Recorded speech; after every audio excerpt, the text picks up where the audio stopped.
Alright, hi guys, this is Mark. So, sa ngayon, Tagalog muna tayo sa seryosong bagay. So, today, mag-share lang ako kung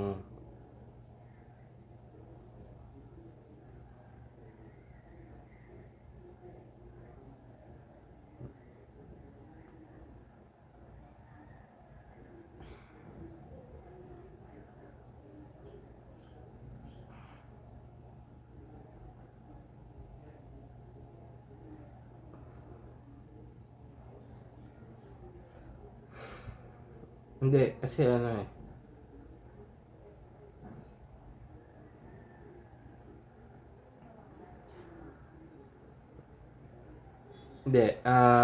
so, mag-share lang ako kung paano ko pinlano yung, ah,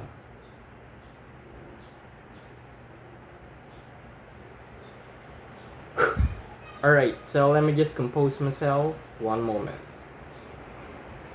Alright, hi guys, this is Mark. So ngayon magkikwento lang ako kung paano ko pinlano yung proposal ko dun sa fiancé ko noong August 30th, 2023. Okay.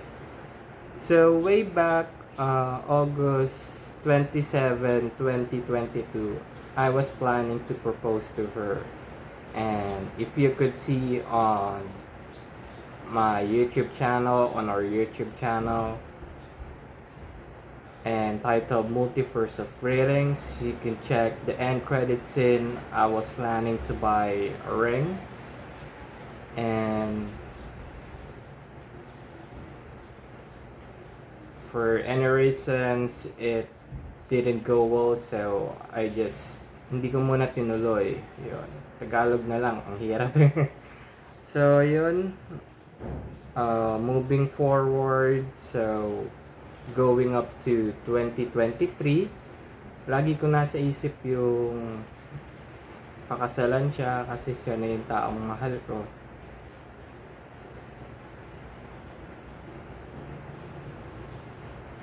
Kasi sa lalaki, kapag mahal mo talaga yung lalaki, gagawin mo yung lahat. Only real men can do that. Salute to those guys who can do that. So, so yun na nga.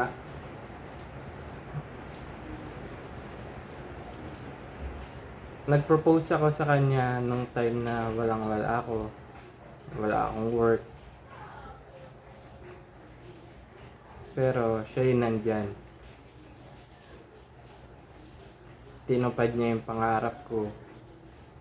Makapanood sa mga NBA players.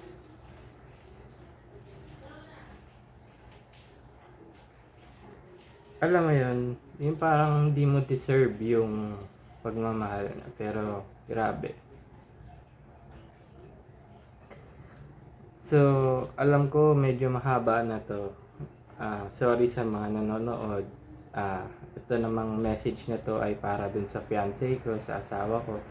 Sorry, hindi ko siya suot ngayon. So, di ba lagi mo akong tinatanong kung paano ko gagawin yung proposal ko sa'yo dun sa World Cup, sa Araneta. So, this would be my plan that day. Alright. So, we start tayo. Paano ba ako bumili nitong ring? So, meron kaming ipon ng fiancé ko ni Sarah. So, I just use it. And while she is working, I sneak and nagpunta ako sa what you call this, SM, oh no, that would be Festival Mall. So yun, you can also check dun sa mga videos ko sa YouTube namin na yeah, I was hinting on proposing to her. And what day is it? I think it's October 4 today or October 3. So yun na nga. Sorry, walang direksyon, baby. Basta, yun. Binili ko to. Tapos nagplano ako kung paano ko gagawin yun. Nung una, na-hesitant ako nung una.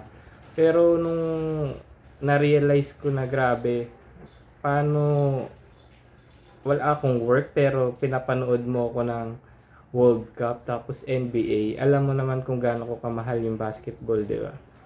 So yun, dun parang sabi ni God sa akin nung time na yun, ting yun na talaga yung time.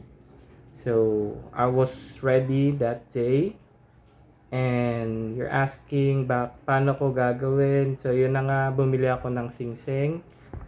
Bumili ako ng cartolina here.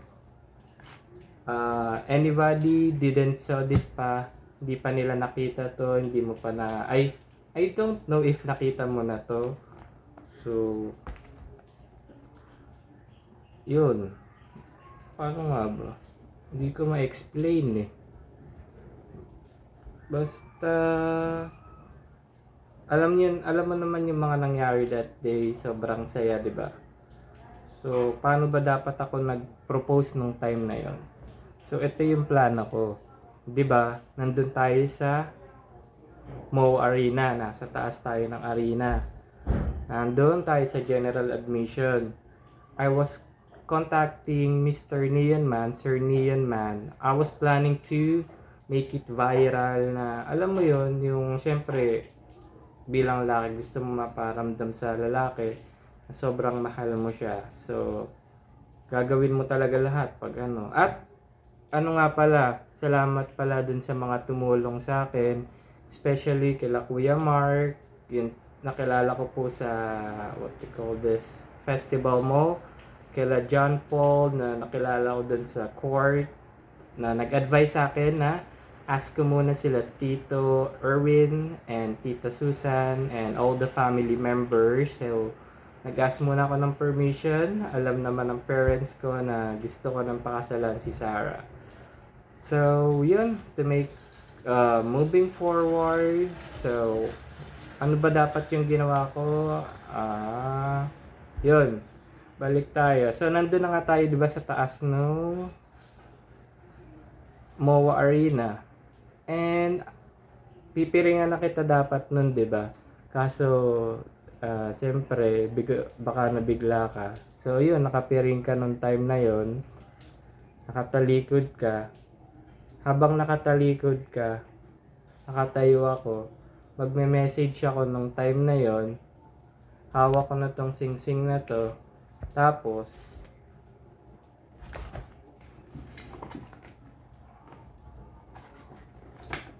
yung mga katabi natin,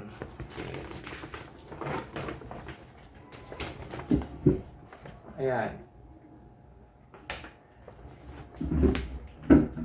Yan, nakalagay dyan, FIBA World Cup, Mall of Asia. So, baliktad lang siya sa screen. Basta yan yung nakalagay dyan na doon ako magpo-propose sa'yo nung time na yon. Tapos, what's next? Let me just double check.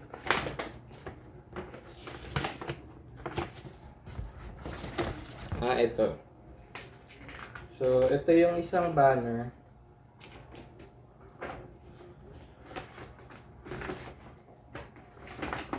Isang banner na gawa ko para sa atin. Ayan. Ayan, Mark Sarah forever. Yan, may Bible verse dyan. Yes, gawa ko yan para sa iyo.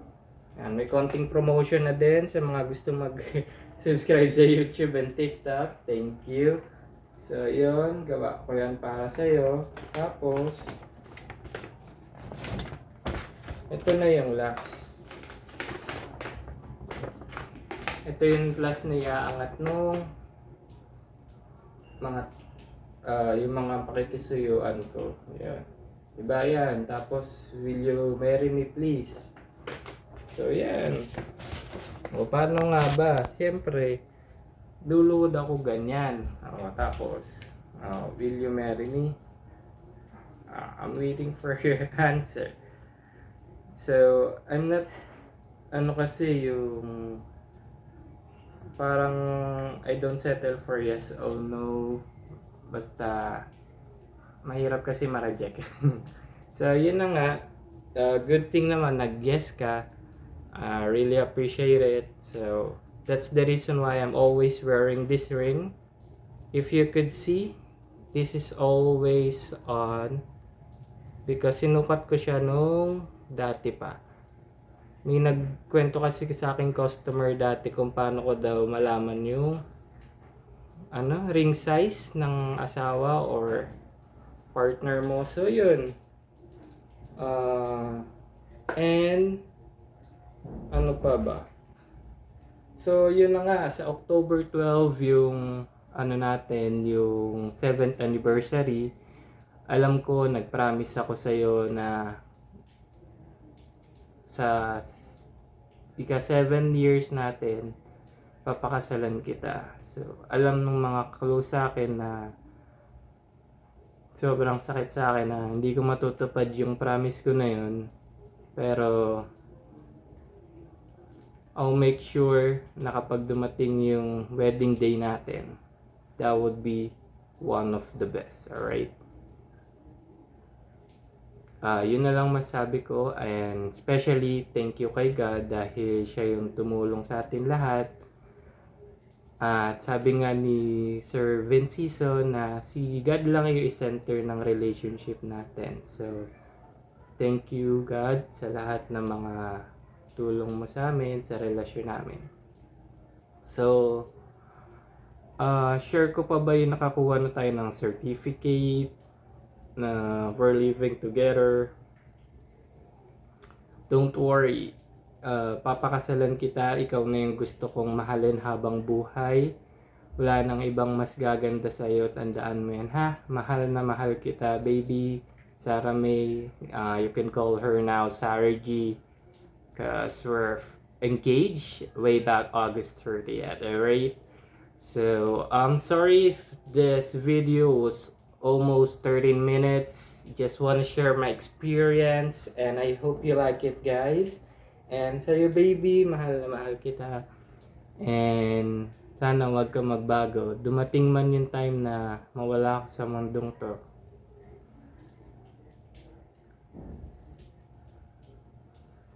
At dumating man yung time na mawala ka sa mundong to, na alam naman natin na mangyayari. Accept na lang natin kasi yun yung will ni God. Lagi lang natin i-center si God talaga sa relationship natin, magiging matibay tayo sa lahat ng pagkakataon. Shoutout sa lahat ng mga family members namin, sa Garay family, Martin family, Recalde family, Leona family, Marabuena, everything na relatives namin, family, friends, we love you all. And yun. So, that's it guys. Thank you so much for watching. Baby, I love you so much. You are everything to me. You are the reason why I've changed. You are the reason why I love, okay? So, don't overthink. I'll do everything in my power to make our dreams come true, alright? So, love you.